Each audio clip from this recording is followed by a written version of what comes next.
નમસ્કાર ખેડૂત મિત્રો. નમસ્કાર. કિસાન સફરમાં હું એજે મૂળિયા આપનું હાર્દિક સ્વાગત કરું છું.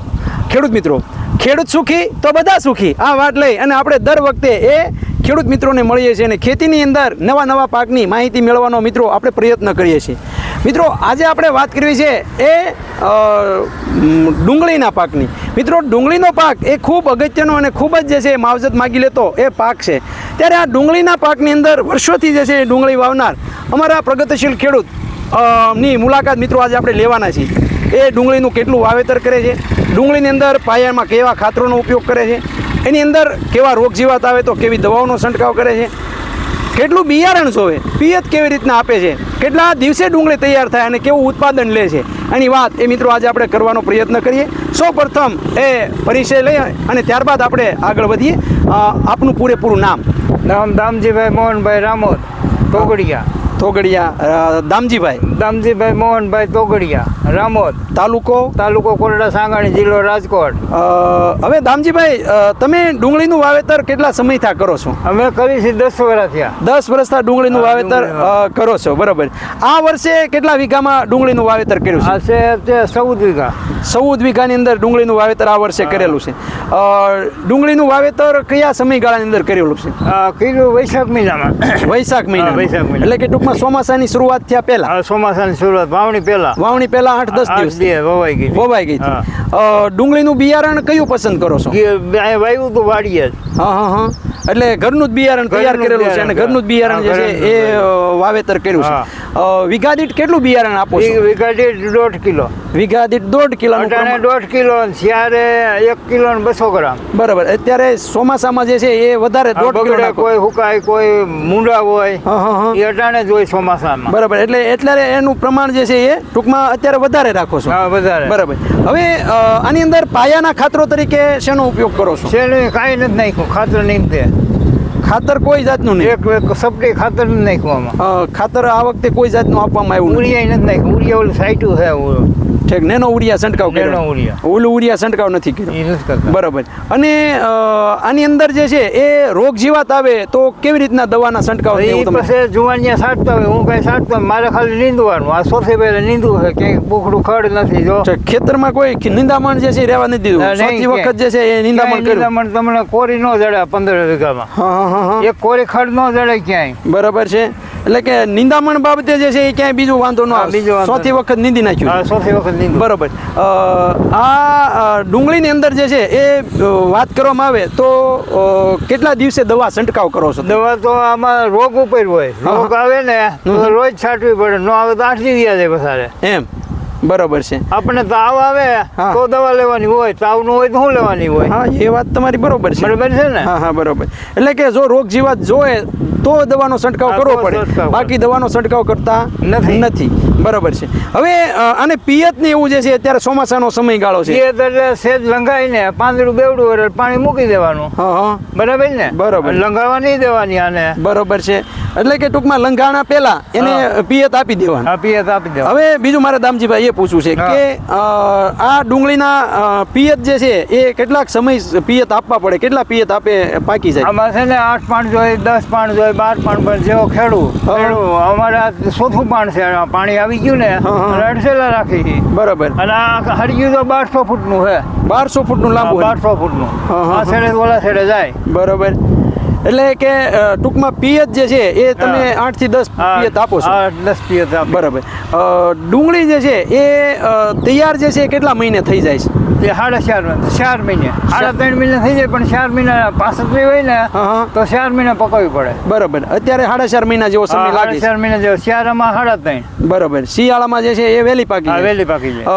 આ ડુંગળીને લીલી પણ વેચો છો એવું તમે મને વાત કરી? તો લીલી કેવી રીતની વેચાણ? કેટલા વેપારી આવે તમને એમ કે આટલા રૂપિયા, તમે એમ કહો આટલા ને આટલા દિવસ દેવી છે, પકવવી છે તો મન માને તમારું. પૈસા તમારા મનમાં તો આપે. હા, બરોબર. દેવાની. હા, બરોબર છે. લીલી ડુંગળી પણ તમે આપી દો છો? બરોબર છે. લીલી ડુંગળીના ભાવ કેવી રીતના ગયા વર્ષે તમને મળ્યા? ભાવ કંઈક વધારે બકાલું છે, કંઈક આના 80,000 નો વીઘો જાય, કંઈક 25,000નો વીઘો જાય. હા હા હા બરોબર છે. ડુંગળીની અંદર જે છે એ ઉત્પાદનની વાત કરવામાં આવે તો ઉત્પાદન જે છે એક વીઘા દીઠ કેટલું મળે છે? ઉત્પાદન તો આમાં છે ને પાંખ ઉપર હોય. જો ઓલું આવી જાય બફારો ને હા, બાફિયો. તો એમાં ત્રીજો બાફિયો તો ત્રીજો 5 ગાંઠિયા 2 ગાંઠિયા બગડી જાય. હા, હા, હા. અને જો ન આવે ને તો નરવી પાકે હા હા હા તો આ ડુંગળી વીઘે 150 મણ થાય. 150 મણ જેવી 150 ડુંગળી થઈ જાય હા, છે. 150. તમે આનું માર્કેટ જે છે એ અત્યારે કઈ જગ્યાએ ક્યાં માર્કેટમાં લઈ જાઓ? અમે ત્યાં ગોંડલ લઈ જઈએ. ગોંડલ લઈ જાઓ. બરાબર. મારે દામજીભાઈ બીજું એ પૂછવું છે કે ડુંગળીના પાકની અંદર વર્ષોથી તમે વાવો છો તો આમાં કઈ બાબતોની કાળજી વિશેષ રાખવી પડતી હોય? આમાં છે ને રોગ તમે દેખો આટો મારો હા. પાંદડું બેવડું વરે એટલે માનું કે થ્રીપ કથીરી કાંઈક હોય. હા હા હા બીજા નંબરમાં છે પાંદડું વધારે લંગાતું હોય તેમ થાય કારણ પાણીની જરૂર છે. હા હા બરાબર. એ કાઢીએ. બરાબર. બીજું તો આમાં બીજું તો ભગવાન દયા કરે ને ઈશ્વર ધ્યાન રાખે. હા હા હા બરોબર છે. ખૂબ સરસ મજાની વાત મિત્રો આપણને દામજીભાઈ દ્વારા કરવામાં આવી કે ભાઈ ડુંગળીનું વાવેતર જે છે એ કરવામાં ખૂબ કાળજી જે છે એ રાખવી પડતી હોય છે. જ્યારે રોગ જીવાત હોય ત્યારે દવાનો છંટકાવ જે છે અવશ્ય કરવો જોઈએ. હાલના સમયગાળા અંદર દામજીભાઈ તમે કહેવાય કે ડુંગળીના પાકની અંદર આ વર્ષે તમને શું લાગ્યું? હવા છે કે કેવી રીતનું છે? ઓણ સારું છે. ઓણ સારું છે. ઓણ છે ને ઓલો નથી બાફિયો નથી. બાફિયો તો ન અજીબ હોય હા હા પણ આ છે ને ઓલું થ્રિપ્સ ને એવું નથી. થ્રીપ ઓછી છે. હા હા બીજા નંબરમાં ઓલું ક્યુ કહેવાય જા કુસરો વરી જાય ને હા જલેબીઓ. જલેબીઓ હા હા ઈ એવું પાંદડા થઈ જાય તમે ગમે તે કાશ કરો ને તો સુધરે નહીં. બરોબર છે. ઈ આ વર્ષે નથી જોવા મળ્યું. ગુંડા પડી જાય. બરોબર છે. એટલે કે ટૂંકમાં જે સીતરીનો ને એનો જે પ્રશ્ન હા, આવે એ છે, પ્રશ્ન આવે. એ આવે તો એ ખાસ ધ્યાન રાખવું બીજા પડે. નંબરમાં આમાં કુપરામાં જે જીવાત કરી જાય ને હા, હા, ઈ ઈ trips, તમે હા. ગમે એ દવા કિંમતી છાંટો ને તો એ ન મળે. બરાબર છે. કુપરું કવર થઈ જાય. હા હા ખાલી કોઈ બરાબર. હોય. નીચે ઊંધી જે છે એ આવી જાય. હવે દામજીભાઈ જો આવું આવી જાય, જો કૂપડાની અંદર જો જીવાત આવી જાય એટલે કે થ્રિપ્સ આવી જાય તો એના માટે જે છે એ કિસાન સફર દ્વારા ખેડૂત મિત્રોને વજ્રાસ્ત્રની ભલામણ કરવામાં આવે છે. વજ્રાસ્ત્ર જે છે એ કુદરતી વનસ્પતિઓના અર્કમાંથી તૈયાર કરવામાં આવેલું છે. એમાં છે કરંજનું તેલ છે, એરડીનો તેલ છે, આમાંથી તૈયાર કરવામાં આવેલું એક જાતનું જે છે એ પ્રવાહી છે. હા, બરાબર. 500 ml જે છે એની બોટલ આવે. વજ્રાસ્ત્ર એનું નામ છે. એક પંપમાં 30 થી 35 ml નાખીને છંટકાવ કરી દેવામાં આવે. એ પછી ડુંગળી હોય, એ મરચી હોય, કપાસ હોય કે કોઈ પણ પ્રકારની બધાને જીવાત કામ હોય કરે. એ તમામ પ્રકારની જીવાત જે હોય એને મારી નાખે. અને સાથે સાથે એક જ દવા નાખવાથી તમામ સુસિયા જીવાતો, નાની ઈળો એ બધાને મારી નાખે. અને બીજું કે આ વજ્રાસ્ત્ર જે છે એનો છંટકાવ કરવાથી 8 દી ઊંધી પાન જે છે તમારું કડવું રહે છે.